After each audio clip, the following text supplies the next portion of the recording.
The year is 1529. A vast Ottoman army marches all across Eastern Europe to turn up at the gates of a flowering city, Vienna.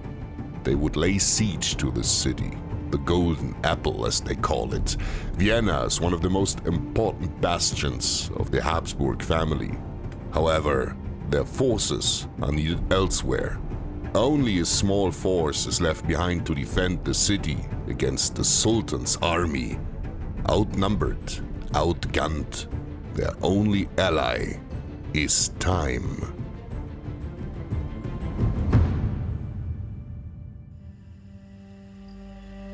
Prelude. Over the centuries, the Turkic dynasty of the Ottomans created an empire men trembled to behold. Centered in Asia Minor, which henceforth got called Turkey after the invasion of the Seljuk Turks in the 11th century. They conquered the neighboring territories one by one. Syria, the Holy Land, Egypt, and a big slice of Eastern Europe, all around the Black Sea, fell under their dominion. Their border shifted westwards, closer and closer to the fringes of the Holy Roman Empire. Since the late 13th century, the Habsburgs dynasty ruled there. The Ottomans and the Habsburgs came to power in their respective countries at roughly the same time, and besides their religious differences, the Habsburgs were Catholic Christians and the Ottomans were Sunnite Muslims, came their profane rivalry. It was a rivalry of land, power, domination, and a simple dynastic rivalry. In 1453, the Ottomans under Sultan Mehmed II conquered Constantinople and called it Istanbul ever since. That name was purely colloquial. The city name was officially changed no earlier than the 1930s. By 1453, they eliminated the Eastern Roman Empire for good and saw themselves as the rightful heirs to their throne as well. So they took the Habsburgs for usurpers on their throne. When in 1520 Sultan claimed the Ottoman throne as the 10th Sultan, he left no doubt he would not end the expansive style of the Ottoman Empire's foreign policy. Sultan not only initiated a massive product range which earned him the nickname of the Magnificent, it was under him that the Ottoman Empire reached its greatest geographical extent. Apart from that, in his 46 years of reign, with which he was the longest-serving Ottoman Sultan, he was a diligent legislator. In his time of reign, great parts of Eastern Europe were conquered. On August 29, 1526, the Ottomans annihilated a Hungarian army at the Battle of Mohacs. The unprepared and vastly outnumbered Hungarians were not familiar with the Ottoman style of fighting when they faced them. Suleiman's army counted approximately 60 to 70,000 men. The Hungarians had about 30,000 at their disposal. Tens of thousands died.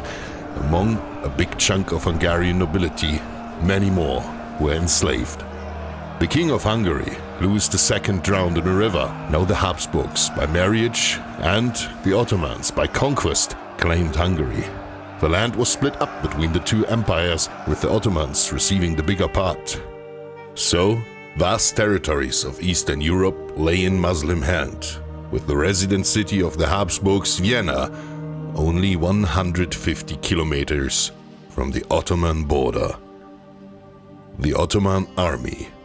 On May 10, 1529, the time had come. The young Sultan commenced his campaign in Constantinople with a huge army at his back.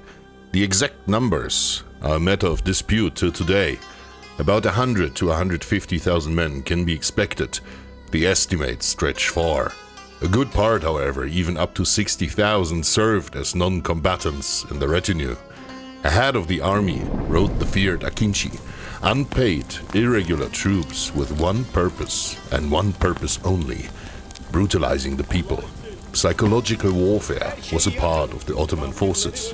It served several purposes at once. It demoralized their enemies and broke the will of the civilians. The pillaging and looting filled their own treasuries and granaries. Besides, the Akinci received absolutely no payment.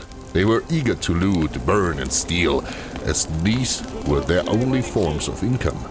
They had to gain success in their raids, otherwise they would starve. They were called Renner and Brenner, meaning runners and burners, or Mordbrenner, meaning murder burners. In the surrounding towns and villages of the cities they were to take, the people spoke in fear and terror of those people as they wreaked havoc. According to the reports of the Austrian Secretary of War, Peter Stern, they decapitated men, raped women and impaled children until the corpses staked high on the streets. People were burned alive for entertainment and their eyes gouged out.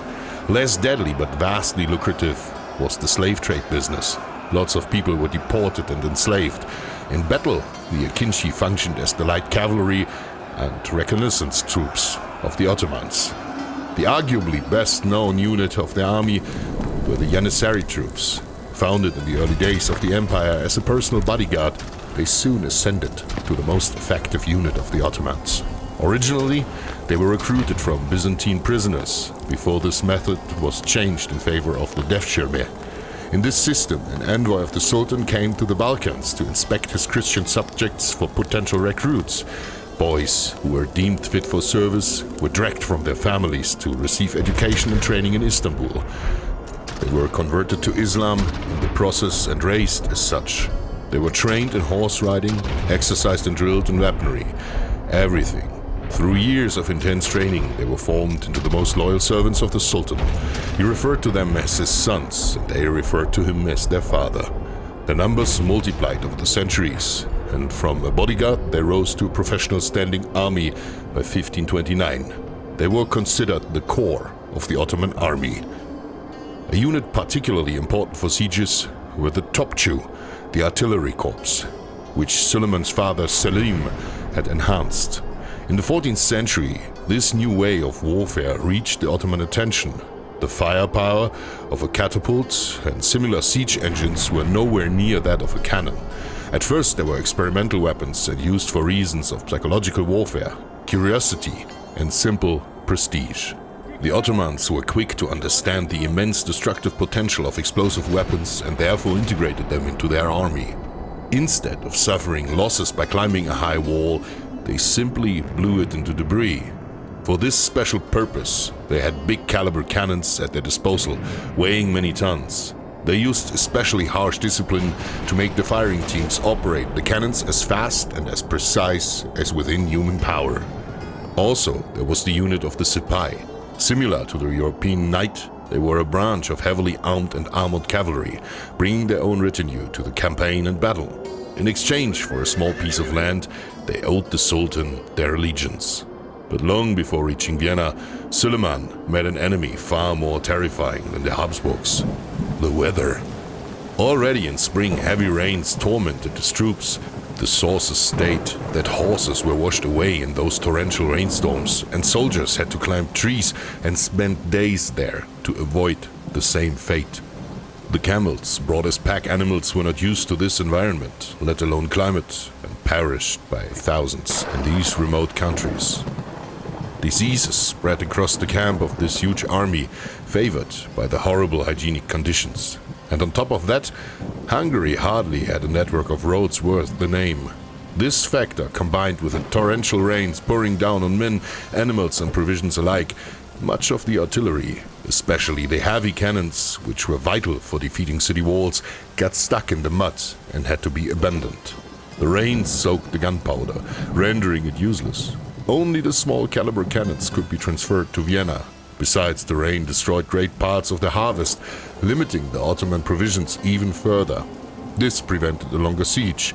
In Hungary, he met with his pro-Ottoman vassal king Jan Zapolya, with whose help he took Buda and marched along the Danube, where he arrived in the suburb outskirts of Vienna on September 23rd.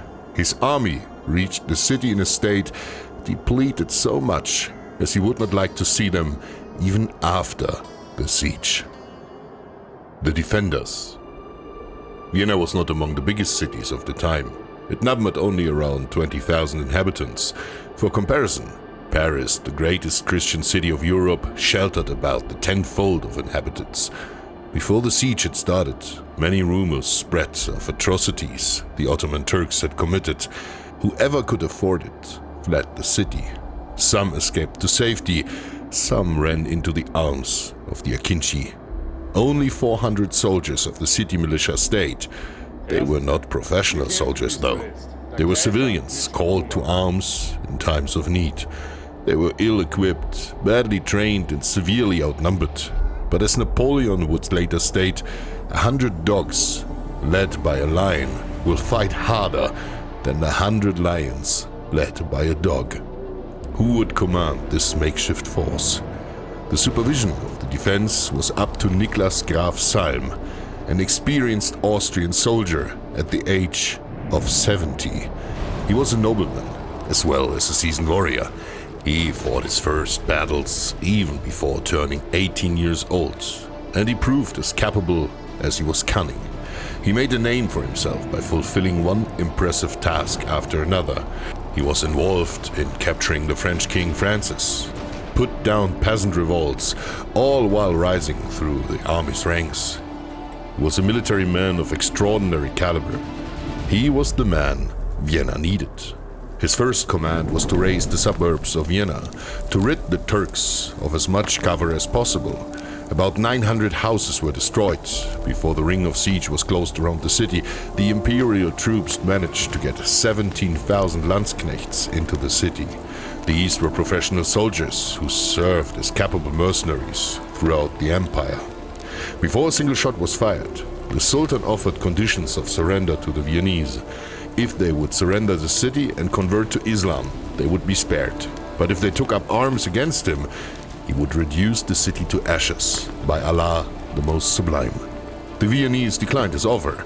They knew the Ottomans had more provisions, more men, more cannons. Their hope was time. If they held out long enough, the emperor could muster a relief force, or the Ottomans would have to cancel the siege due to the cold weather. What a lot of people miss out. The siege started on September 27th, a bit late in the year for a siege. Suleiman hoped for a swift victory before frost and snow could defeat him. And so, on said 27th of September, the siege of Vienna began, as the first cannon shots burst through the air.